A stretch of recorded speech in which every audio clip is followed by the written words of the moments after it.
Hi, this is Marco Pimentel. Welcome to the podcast, Someone Like You. In this first season, you'll discover founders, creators, entrepreneurs, and business owners who are passionate about creating business models with lasting, sustainable climate solutions.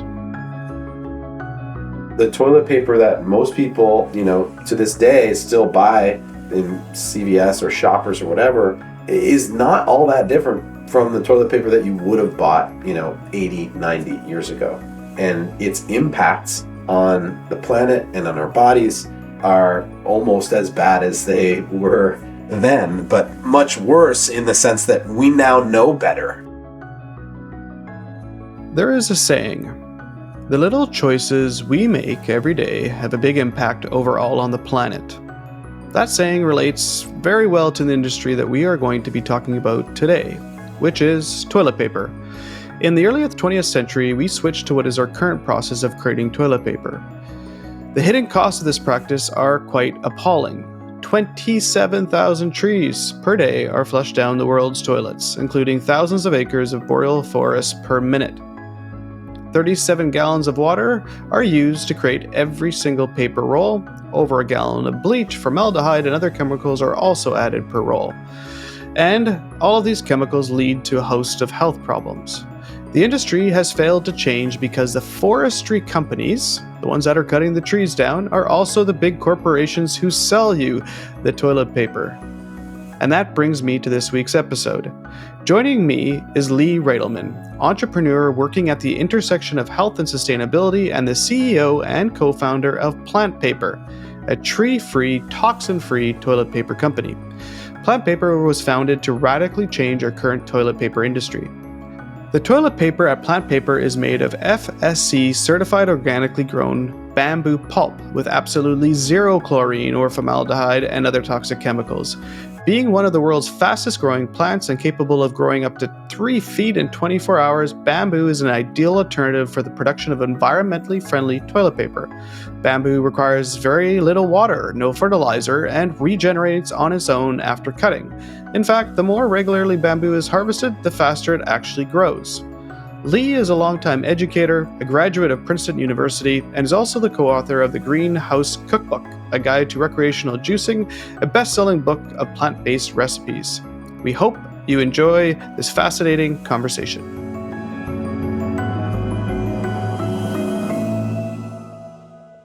Lee, welcome to the show.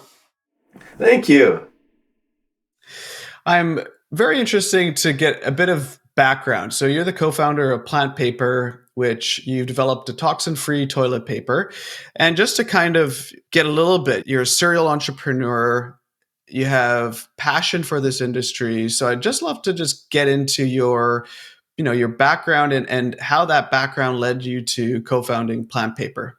So, yeah, I think, we, all of the co-founders of PlantPaper were coming from backgrounds working in food. And what was really exciting to us about food was this idea that eating well and eating in a way that was ecologically sound didn't need to be mutually exclusive. That was a really exciting concept for us. And I think we really came to that idea through Dan Barber, the chef, and some of his writing. I think it was exciting to us that, doing the right thing for the planet didn't need to mean trading off on the quality of what you ate. It could actually mean trading up. And that was something that we were trying to prove out and show in our various food ventures prior to starting PlantPaper. The thing about those food ventures is they were small. It's really hard to do great food at scale. And we wanted to do something that could scale. We wanted to do something where we felt like we could really have an impact on, a huge number of people and how they live their daily lives. So we started looking around for some other product that would kind of fit that description, some other medium in which to prove out this thesis. And it was our partner, Josh Solomon, who first got us thinking about toilet paper. And the more we explored it, the more we came to understand about conventional toilet paper and how it's made and what its impacts are on our bodies and on the planet, the more we felt really connected to it and felt like, wow, this is something that is really urgent for us to get started working on. So that was in 2016, 2017. And, by 2018, we had started talking to different manufacturers uh, and that, then the ball was rolling. I grew up, and we were chatting before the show, that I grew up in an area that had a pulp and paper mill. So I have a bit of experience. I live on the west coast of Canada, so we have a fairly large forestry industry. So I think before we get into kind of the properties and the business side of plant paper, I would love to just start kind of exploring what is the current toilet paper industry made of. I can, in my head, I think about fluffy pillows, brands that have some sort of mascots that you see, and seems like a pretty monopolistic type of industry. And I'm going to guess it's, as we're going to get into today, it's probably not incredibly climate friendly. So I would just love to kind of get a bit of information from you on just the industry today and Yeah, why it's a challenge. sure. Well, I think, the first thing to know is that, most of the companies that are around today, and there's really only a handful of very large ones. As you say, it's a fairly monopolistic sort of industry with a handful of like big conglomerates. Those companies, many of them, most of them have been around for a long time, going back to the beginning of the 20th century. And most of them, in some way or another, began their lives as like forestry companies. They had access to huge tracts of forest lands in the U.S. and in Canada, and it was sort of like, we're going to find a way to make something, turn a great profit with this incredible resource that we have access to. I think a question that we sometimes get is like, well, if there were other sources of pulp that could work just as well as trees, why wouldn't these big companies use those other sources of pulp? And the answer is their supply chains are predicated on access to trees.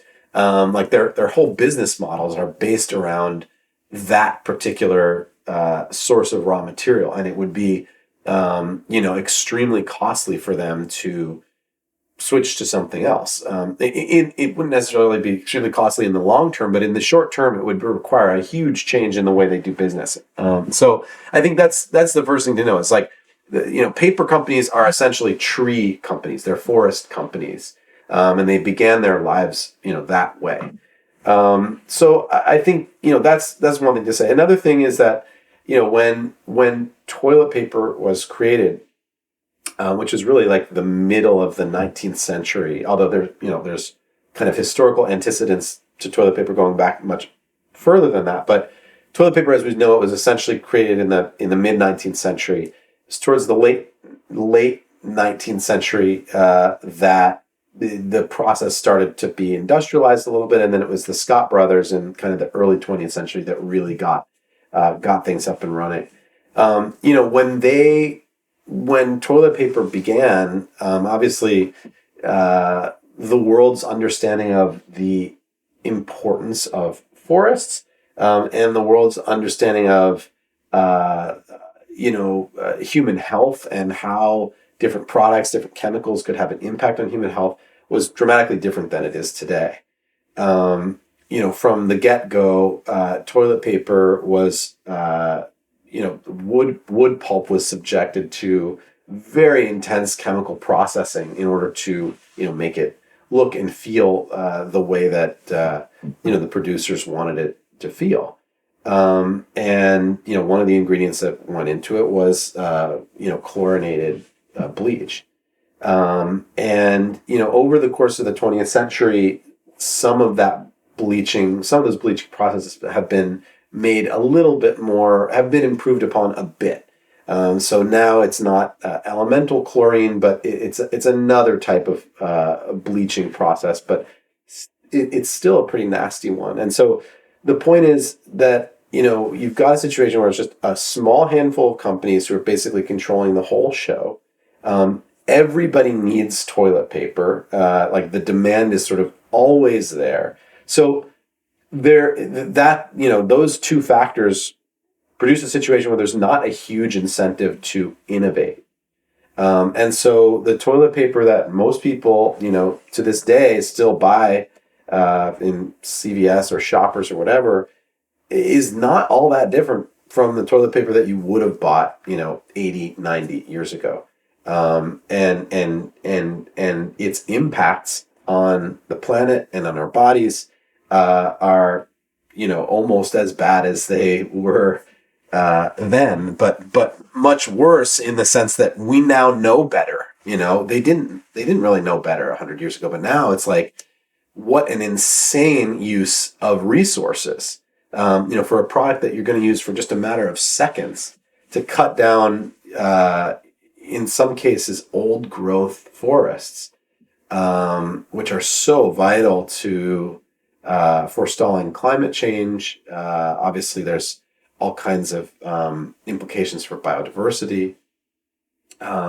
It's just crazy. So, it's been very. I think it's been.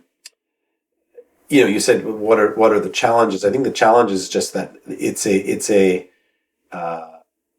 situation in which these companies have so much power that it's very difficult to get them to change or to see them changing. And that's why we feel like the best way to put pressure on them to do that is to sort of prove that, hey, there's a market out there for people that want something better.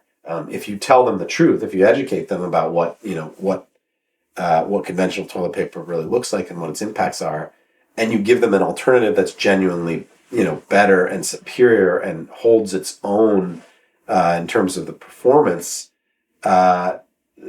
people want that. And, I think our feeling is always that, we don't necessarily expect to dethrone the Charmans and the Kimberly Clarks of the world. They're going to be around for a while. But what we can do is influence them positively and show them that, hey, people want something else, and you need to start catering to those needs. And there's an interesting difficulty, I guess, around the size and the utility aspect of toilet paper being needed by pretty much everybody, and probably also, I'm assuming, somewhat price sensitive. So is that something that typically comes up for people when they think about, toilet paper and the price sensitivity to it, and just kind of the fact that it is just to them, it's a grocery store. You just pick it up and put it in your cart, and you don't think about it. So, like, is there a bit of education around that, and is that kind of one of the challenges as well? I think. Well, here's the thing: is that anytime you're trying to create a product, market a product on the basis of a supply chain that is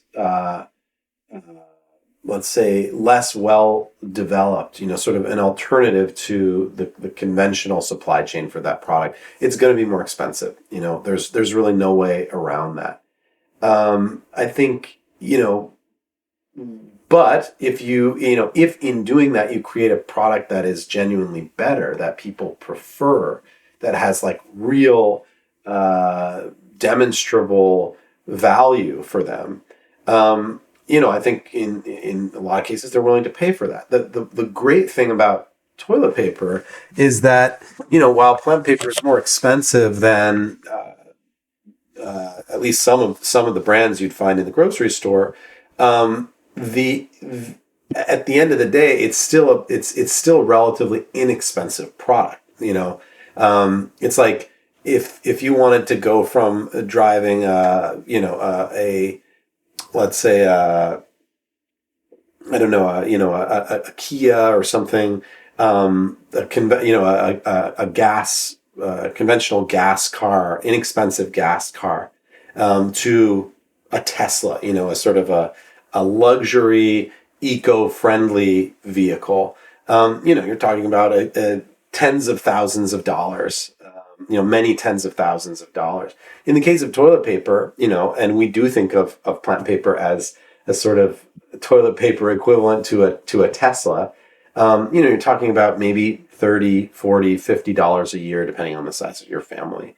It's a huge trade up for a relatively small amount of incremental money. So look, we know that obviously, $30, $40, $50 is certainly not nothing.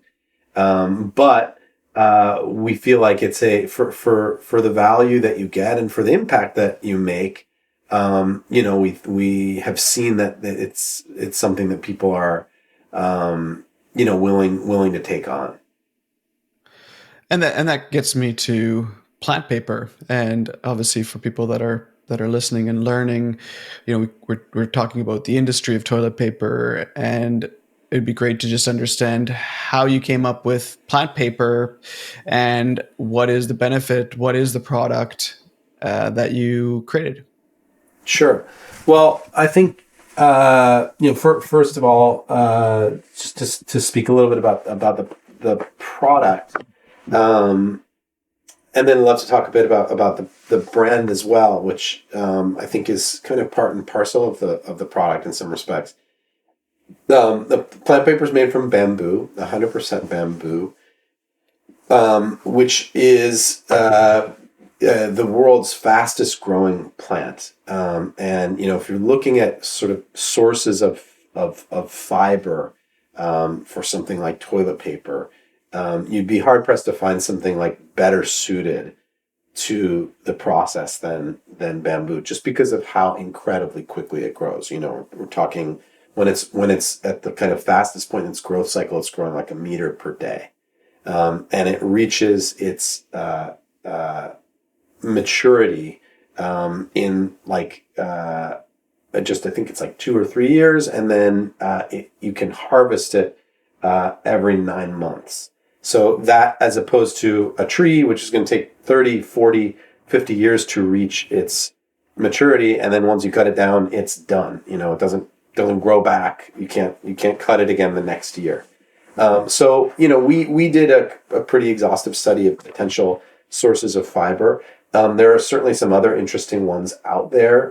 Wheat straw being one, which is kind of a byproduct of wheat cultivation.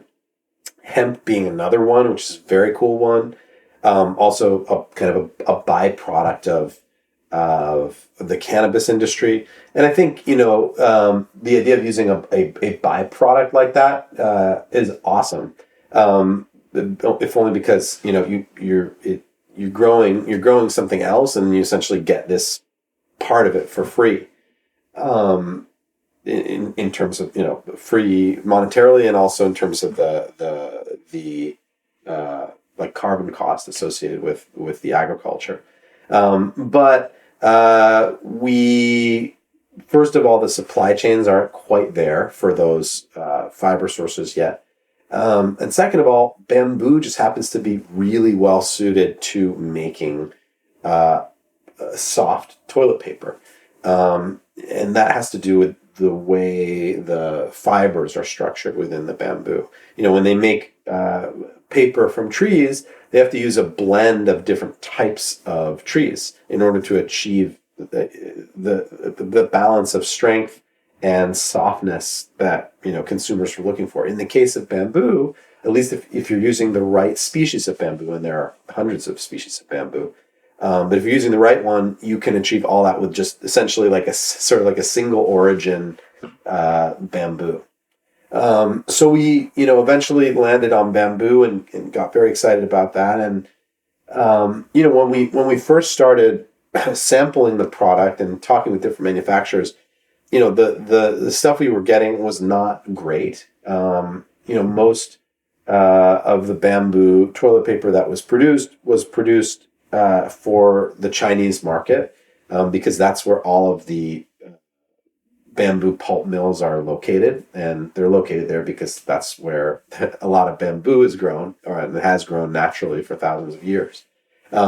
But the Chinese market, their expectations of the toilet paper are, different from ours in North America. And so the samples we got were not great. But we felt like we could get it there. And after lots and lots of work and hundreds of samples, and like really pushing the manufacturers to try different things with the equipment and the machinery, we got to something that just felt awesome. And we were like, yeah, this is, I would want to use this even if it weren't eco-friendly. And that was the goal. Like, how do we make a product that someone would prefer to use even in the absence of any, environmental or health justification?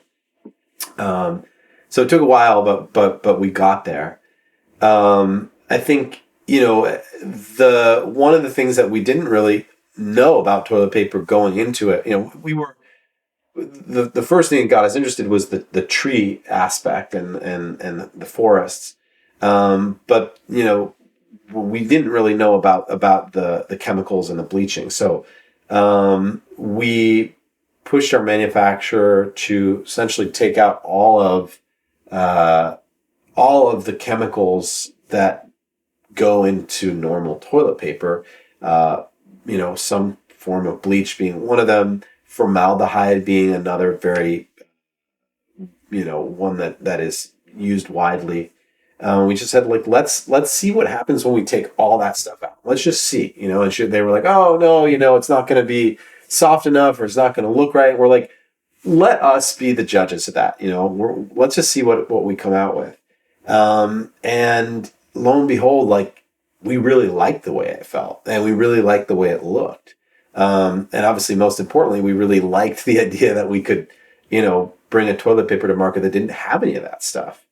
Because, the presence of those chemicals in toilet paper actually has a real impact.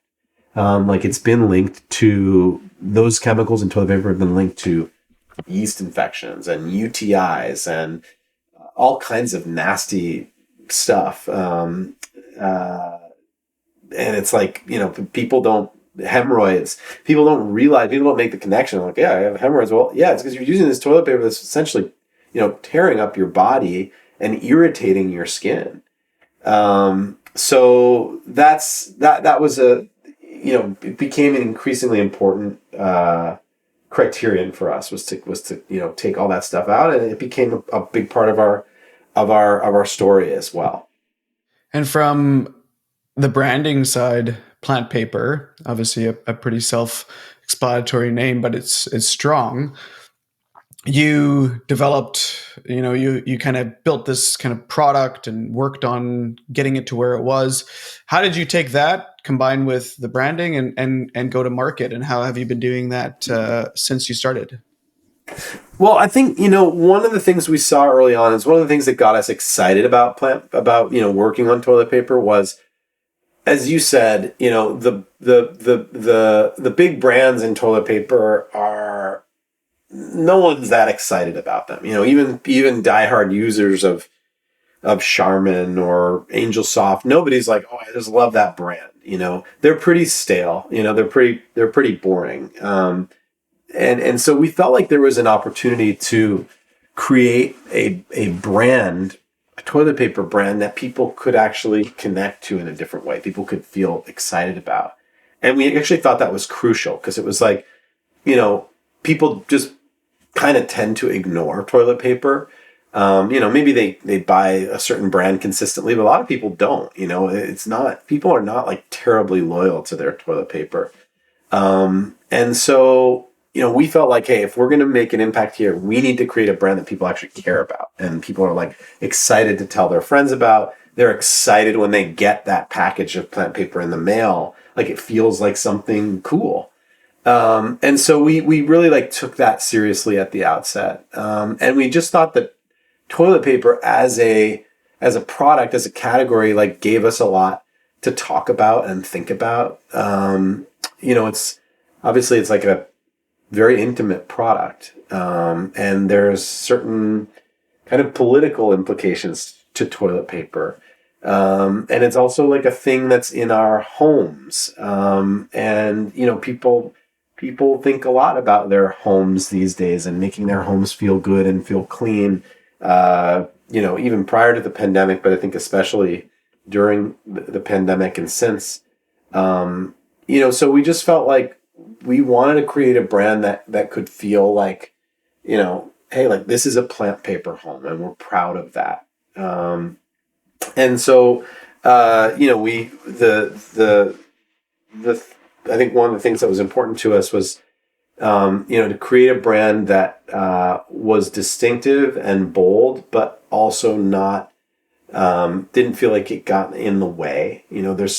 I think there's a handful of other bamboo-based toilet paper brands that have come onto the market in the last couple of years, and we're fans of all of theirs in the sense that we're all working on the same problem, and so we have lots of respect for them and their efforts. But one thing that's I think true of most of them is that they have sort of brand-wise, they've all gone in a kind of loud, like very graphic, colorful direction.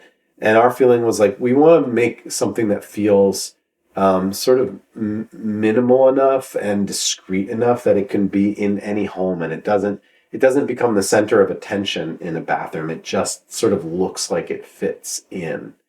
And so those were some of the things we were thinking about when we developed when we chose the name and started to explore, our typeface and our logo, that, and then obviously doing, as far as our packaging, making sure that the packaging itself was as low impact as it could possibly be. And I agree, when you see the brand and it feels cool, and I could see how people would say order PlantPaper or go pick up some PlantPaper versus pick up some toilet paper, where I think the current market is today. And you've said it a couple of times, this idea of trade up, and we hear this, actually it's a pretty common theme that I've been hearing from a lot of the founders that I interview, is the core belief that we want a product that is the same, if not better, than the alternative. It just happens to be good for the planet. And I think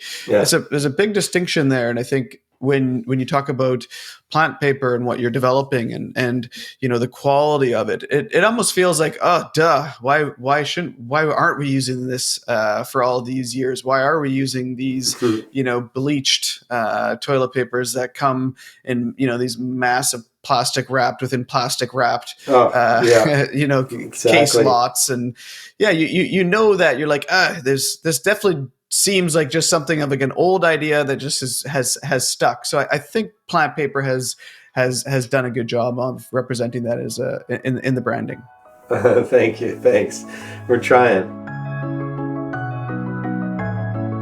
Every week on Someone Like You, we dive into stimulating conversations with founders, entrepreneurs, business owners, and the likes who are consciously and successfully creating sustainable business solutions for the long haul. Tune in every week for a new inspiring conversation on leading climate solutions. And if you're enjoying the podcast, don't forget, please subscribe on the platform of your choice and give us a rating and a review. So you have a brand, you have a product. To talk a little bit about bamboo in terms of, climate friendly comparatively to what's being currently done. You mentioned it's most of bamboo is grown in China, and that's where naturally it was grown. So you have to bring this from China. So I think a couple of questions are just warranted around that is, based on doing all of that, how does that compare in terms of its climate impact against regular toilet paper? And then in terms of bamboo, like, is it grown as in farms, or is it does any trees need to be forests are cut down in order to grow bamboo, as in other industries like palm? What does that look like in the terms of dynamics of that part of the business? Yeah. So I think those are great questions. I think Firstly, to address the question about importing and the transport of bamboo, obviously we would prefer to be able to source our bamboo domestically, and we anticipate being able to do that in the next, let's say, 2 to 3 years. The big holdup there is really because there is bamboo that grows, obviously, in North America, lots of it. And so that's not an obstacle. The obstacle is that building a bamboo pulping mill is quite an expensive undertaking, a couple $100 million. So that being said, I'm aware of at least two projects in the works right now to build those mills in North America. So when that happens, I think the floodgates will open. It will obviously be, all of us will save on, the freight, which has been a major expense. And maybe more importantly, we will, be able to avoid the carbon cost of the transport. So, yes, we look forward to that, and we regret that we have to do what we have to do now. But when you kind of look at the total carbon cost associated with bamboo toilet paper, made from bamboo in China versus conventionally made toilet paper that is, quote, made in the U.S. From North American forests, the carbon savings on the bamboo is significant. We're talking like less than half and more like a third of the carbon per roll for the bamboo, that's including the transport. And that really has a lot to do with the fact that, the cost of or the value of keeping those trees in the ground from a carbon perspective is enormous, and is not remotely offset by the freight. The other thing to say, and I think a lot of people don't know this, is that most toilet paper that is made in the U.S., and this is why I said, quote, made in the U.S., is made from pulp that is imported from different places in the world. So some of it, typically, a relatively small portion of it comes from Canadian forests, and some of those forests are, boreal forest, old growth forest, and obviously that's the forest that's kind of most crucial that we keep in the ground. But that's not the whole picture. That's the softwoods. But then you've got hardwoods that used to be grown, that used to grow widely in the U.S. and elsewhere. But over time, a lot of that hardwood is now come to be sourced in South America, and some of it even in Asia, Indonesia, as well. So they'll take some Canadian trees, take some huge amount of South American eucalyptus trees, and they'll bring that all to the U.S. and either they'll pulp it in those places, or they'll bring the lumber to the U.S., the timber to the U.S., and then pulp it here. And then they'll make the toilet paper in the U.S. and they'll sort of imply that it's made in America. Though, if you look at the the packaging, it doesn't say made in America. Most of them won't say where it's made at all, but the ones that do, it'll say like made in the U.S. with foreign and imported parts or something like that. So the point being that if you're using an American branded toilet paper, you are still getting a product that is made from pulp that's been freighted in. So it's not to say that I don't mean to say that it's okay to freight it because the big guys are. No, none of us should be freighting it, and one day we won't be importing it in that way. But it's not so simple as, hey, here's the American made and here's the one from China. So I think one of your other questions was about the bamboo itself and how it's grown. So our bamboo is sourced from naturally occurring bamboo groves.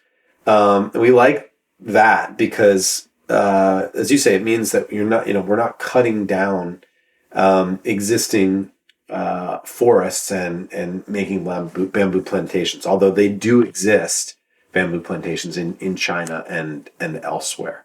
And the truth is, I can't say for sure that bamboo is going to be, in 20 years is going to be the main type of toilet paper around the world. I don't think it's going to work like that. Like, I think that different parts of the world will make toilet paper from the resources that are most relevant and handy to them. I think bamboo will be a big player probably in North America because there's actually, parts of this country where, where it can be grown, and can be grown in a sustainable way. But I think, there's no sort of one size fits all solution as far as, disposable paper goods are concerned. But, at least at this stage, we're able to get everything we need from naturally occurring groves, which is a good thing. I think, just one other thing to say about bamboo, and I alluded to this a little bit earlier, is just, when you go to take bamboo to make, to pulp it and make paper, you're not killing the bamboo trees. You are essentially it's more like harvesting, like you would harvest grapes or harvest some other type of agricultural product. Like the plant remains intact. It's actually, bamboo is a grass, and the bulb underneath the ground stays intact, and underneath the ground is actually where it stores, I think, something like 40% of the carbon. So that never gets touched in the harvesting process. So, and this is why bamboo is considered to be a carbon neutral agricultural product, because, basically whatever you take out, it grows back so quickly that on balance, it's essentially neutral. There's no, you're not freeing more carbon than is. By freeing it, you're actually creating the opportunity for more to be stored. So, I think that it's just, another one of the reasons why bamboo is just like, there's very few other plants like that. And it's just part of what makes it so great for this particular product. Yeah, and bamboo has been used for obviously making, clothing as well. And I think a lot of people associate bamboo to, incredibly soft clothing. So I think there's that beautiful correlation to toilet paper in that sense as well. One of the obvious questions too is, and maybe this goes back to the trade up comment that you had said before, is recycled toilet paper. Is that, like, using recycled paper to create toilet paper? Is that something that is, a good strategy, or is it just, it is a good strategy, but just the quality is not there? So in theory, it's a good strategy. The problem is that, making toilet paper from recycled paper is actually very energy and water intensive. It's like if you think about it, you're dealing with a waste stream, the, post-consumer paper waste stream. And in order to cleanse it of all of the inks and all the other things that, wind up on recycled paper, requires a lot of energy, a lot of water, a lot of chemicals. And so it's, if in theory there were some way to do it without all that, then obviously, the recycled paper would be I think a great option. But, as the world prints less and there's less office paper that, goes into the recycled waste stream, the recycled paper waste stream is more and more dominated by,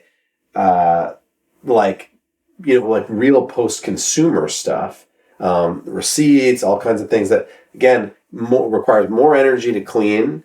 And ultimately, there's more chemicals that end up in the pulp and actually end up in the paper. So I think to date, has never been a test of recycled toilet paper that has been BPA free. Like, BPA is always going to show up in recycled paper products because there's thermal receipts and other sorts of things that are just in the waste stream. Now, like, is that BPA really, really significant? No, it's pretty minimal.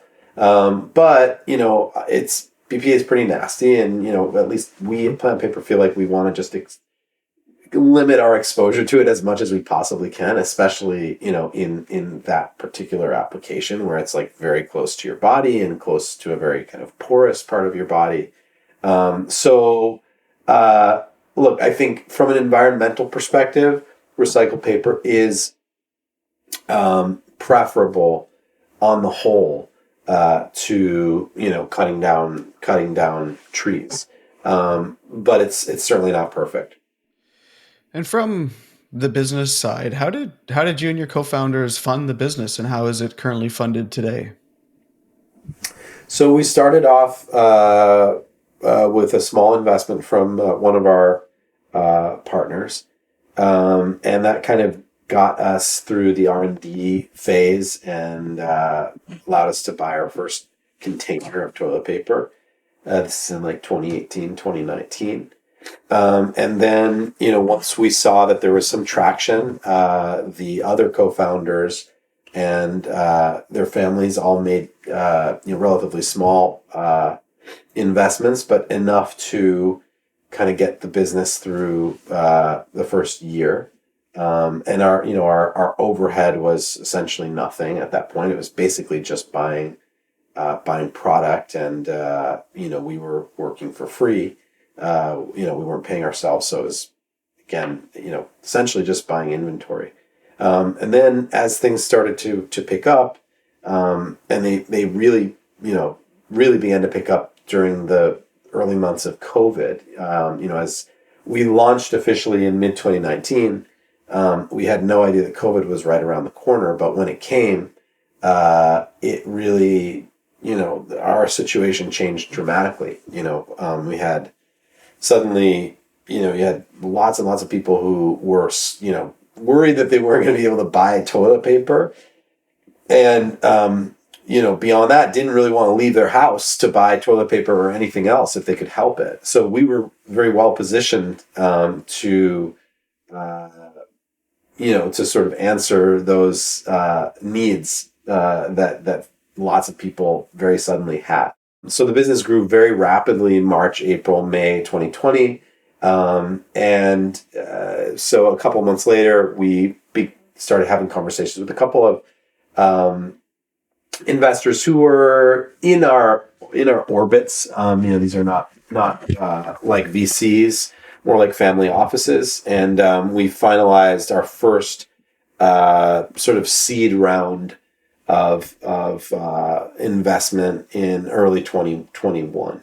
And we've, to this point, just continued to work with those investors to grow the business. But we are, looking ahead right now to, potentially expanding the circle in 2023.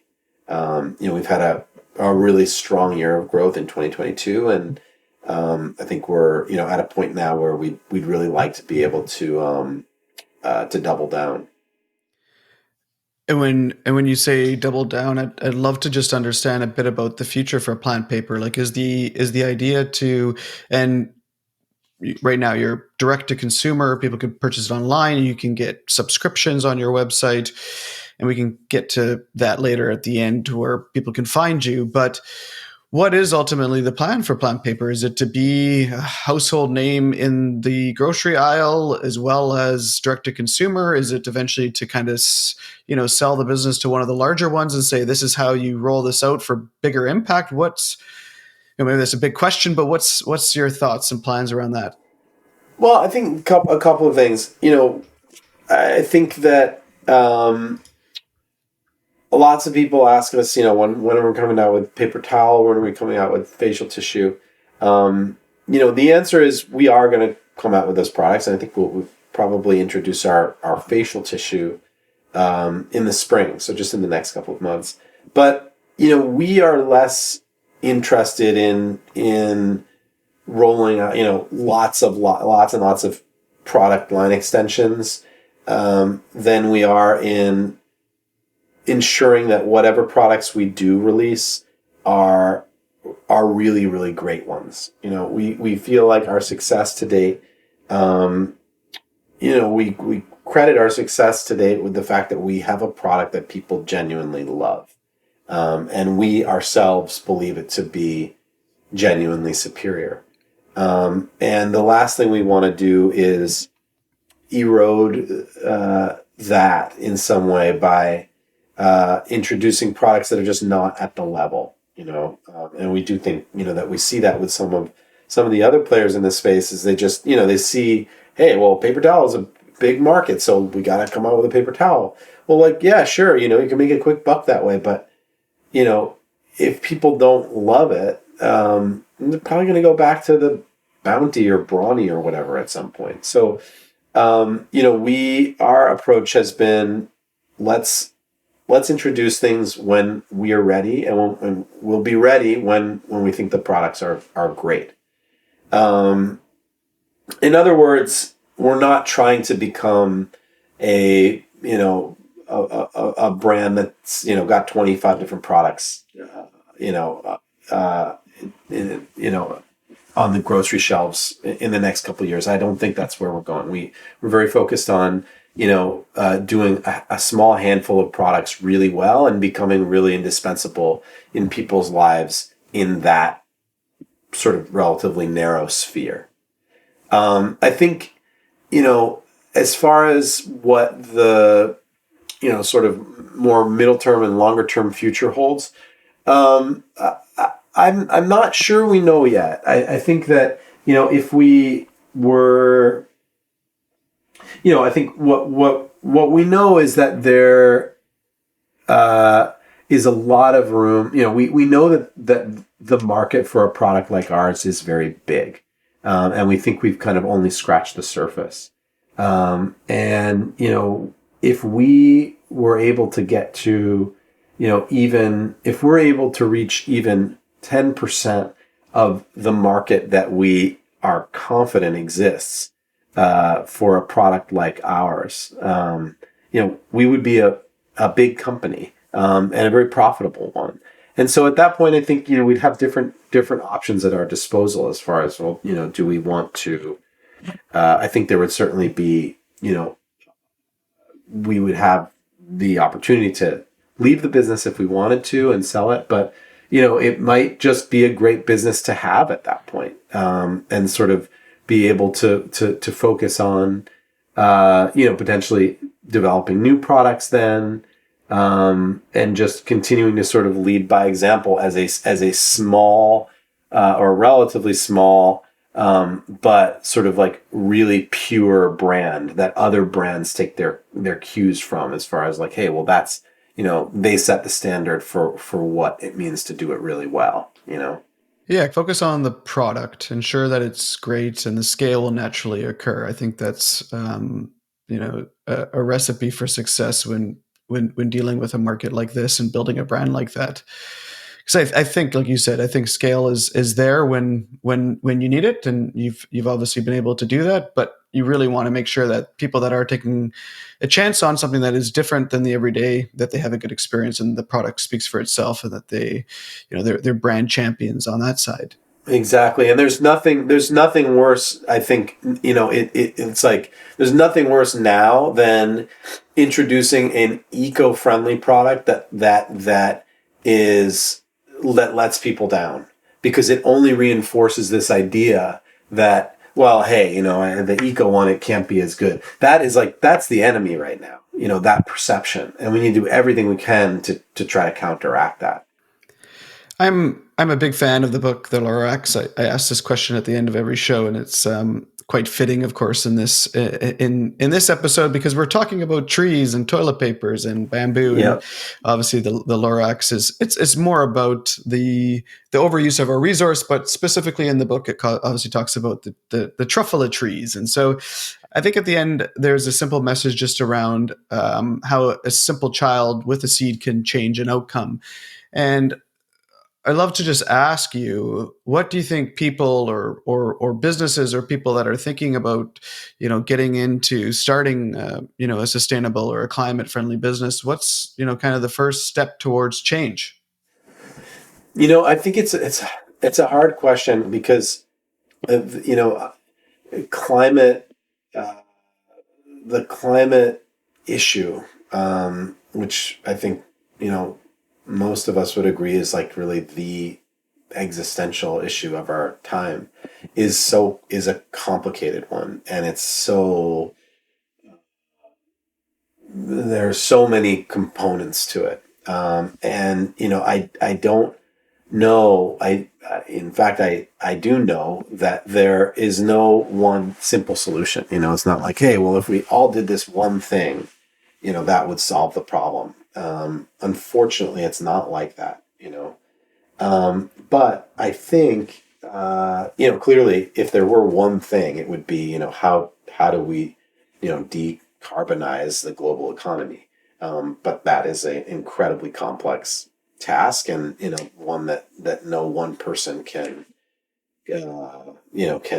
can spearhead or execute. But I think I think that the challenge is to see that situation and recognize it for what it is and acknowledge it, but not be discouraged from trying to make the small changes in our own lives.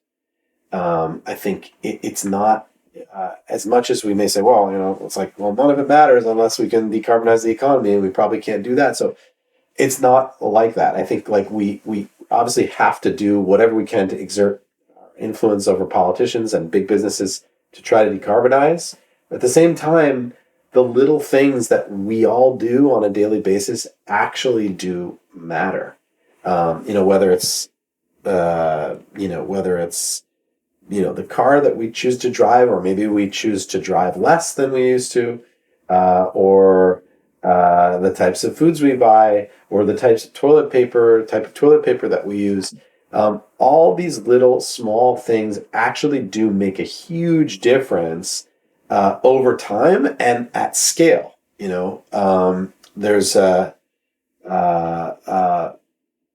number that went around a couple of years ago. I think it was, if every American family switched out a 4-pack of conventional toilet paper for a tree-free toilet paper, it would keep 1 million trees in the ground. That's just 4 rolls in every family. Imagine if every family just did that on an ongoing basis every year. That's a huge number of trees and a tremendous amount of carbon would not be released into the air. So the little choices that we make on a daily basis really do matter. And so, I would say it's about reminding ourselves that like no choice is too small. Even if we can't. The big problem, of course, is that like none of us. It's so difficult to see the link between the choices that we make personally and some sort of impact on the world. Often it seems like it's just, our choices don't go anywhere. They don't have any impact, but they do. We have to like have faith in that and have confidence in that. And so I think that's number one. And then, relatedly is just like when we do make these choices about how we're going to live, how we're going to drive, how we're going to eat, how we're going to clean our bodies, we have to share them with people, with our friends, with our family. I think that's really important too. Like leading by example, trying to get other people in on it. All of us are looking for ways, at least the majority of us are looking for ways to do better. So if you find something that works for you that you're excited about, tell your friends, tell your family, make it a group effort, something we can all get excited about. And I think, that I think can help to make it feel less isolating and less,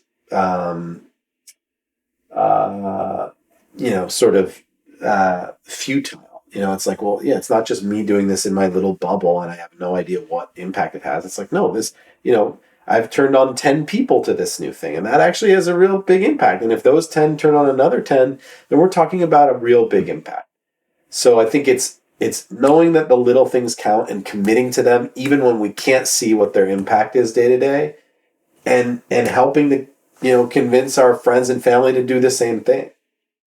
I love it. And, people always think about the big problems and how much carbon comes from the energy sector. And that energy sector is powering all of the little things that we consume and do and buy. And that's often what the energy is needed for. So, Lee, Exactly. I really appreciate your time. Thank you so much for being on the show. I'm really excited to follow PlantPaper and everything that you're building.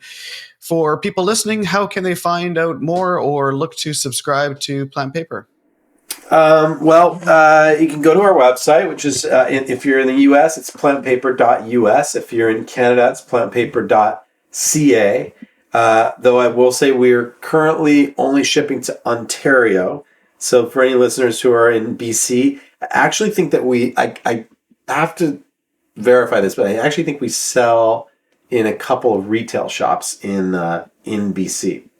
So I'll check into that and I'll let you know. But otherwise, plantpaper.us, plantpaper.ca. You can check us out on Instagram. We do a lot of education, a lot of interesting storytelling and photography and stuff on the Instagram. So check that out. I think it's worth a follow. Well, thanks for joining us, Lee. Thank you, Marco. Really appreciate it.